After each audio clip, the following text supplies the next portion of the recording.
Morning, afternoon, evening, whatever it is for you. Hello humans, I'm Ryan. I run Social Shortcuts and we coach people on social skills for all situations, including but not limited to how to overcome nervousness in social situations, how to hold conversation, humour. There's many more topics. Go on our website, you'll see. This is part 2 of a series on managing emotions, which in my opinion is the most important thing in social skills. Specifically, I'm going over more how to deal with negative emotions and bad things that can happen either in your life or in your head. So the last one I made, which you will likely want to watch first before this one, is about potential negative events. So a potential negative event could be something that could happen in the future, something that could be happening now, or something that could have happened in the past, which is kind of not potential really, because it just hasn't happened. And like I said in the last video, thinking about something potential in the past is basically completely pointless because of that. It hasn't happened for sure.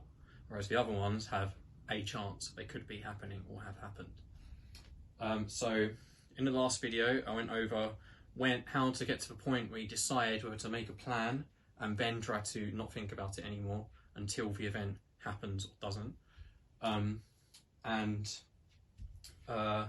When to decide to make a plan or not to make a plan. So this video is about how to make the plan if you've decided that it's worth making a plan for. I went through the variables, etc. on how to reach that decision. So planning for potential negative events, for those of you who can't read my dodgy handwriting, I've tried to make it as clear as possible. People have told me in school that my handwriting looks like a spider has run around in some ink and around on the page. So hopefully it doesn't look like that. Hopefully it looks more like a ant or caterpillar. So here's how you plan for a potential negative event. Common examples of a significant potential negative event, like I said before, could be you lose your job, you have a breakup, someone dies, something like that. Something that will probably happen in your lifetime, probably several times, and is very bad, right? Those are usually the most likely things that you want to do this for. Some people can have weird different lives or have certain things happen to them also. So 1, write down what the event is for clarity. 2, write down the negative emotions that you would feel. So these 2 points, in my opinion, are important just so that you can be clear about what it is and why you're not going to feel good about it. Number 3 is write down the actions that you would take. So a lot of the time, the potential negative events, especially in the future, so for example, losing your job, the negative emotions often, in my opinion, stem from negative thoughts, which are around uncertainty. What would I do? I don't know what I would do, etc. So making a plan beforehand can relieve some of that anxiety and uncertainty. So if I lost my job, here are some people that I know who might have a position for me available that I can contact, write them down. Here are some agencies or whatever that I can contact. Here's how I would survive with my income. You can even start pre-planning just as a just in case. You can like save up a bit of extra money or something like that might be necessary for you.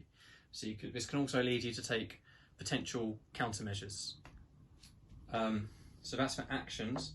Then the next thing is what emotions or philosophical or philosophical perspectives would you have that might help you. So for example, if someone betrays you, then you might think to yourself, well, I'm glad that I found out that first.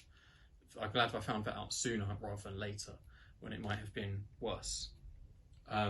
Or say that you get fired from your job because your manager is discriminating against you for some reason.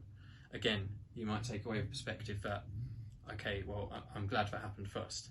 Something like that. You lose someone in your life, maybe you can change your perspective that rather than being unhappy you lost them, you can be happy that you got to have some good times with them, rather than never having been involved with them whatsoever. Number 5, reasons it shouldn't / might not happen. This one I think is more important if the potential negative event is unlikely. So for example, a plane crash. If you have a fear of, like a phobia of flying, a plane crash is extremely unlikely. So you can write down reasons why it probably wouldn't happen. So maybe you could do something like research some statistics, if that doesn't make you dwell on it more. But the statistics on plane crashes are very reassuring. I've heard before that you're more likely to die getting struck by lightning than a plane crash. So you can write down some reasons why this wouldn't happen.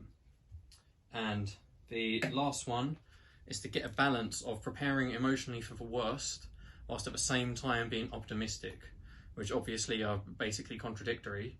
But my opinion on how to manage that is that if you know when the event is going to occur, so say for example you're going to court about something and you might get sued for whatever, before you go there on the day, prepare emotionally for the worst.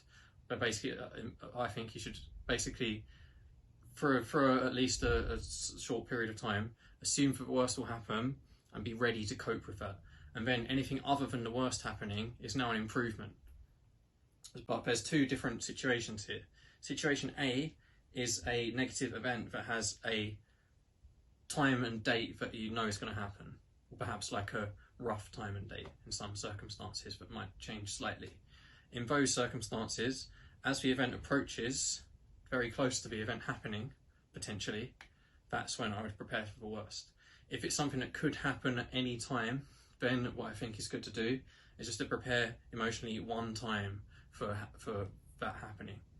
And then after that, anything else is an improvement. Other than that, I think it's good to be optimistic about the situation and assume that the good path is what's happening and what's going to happen.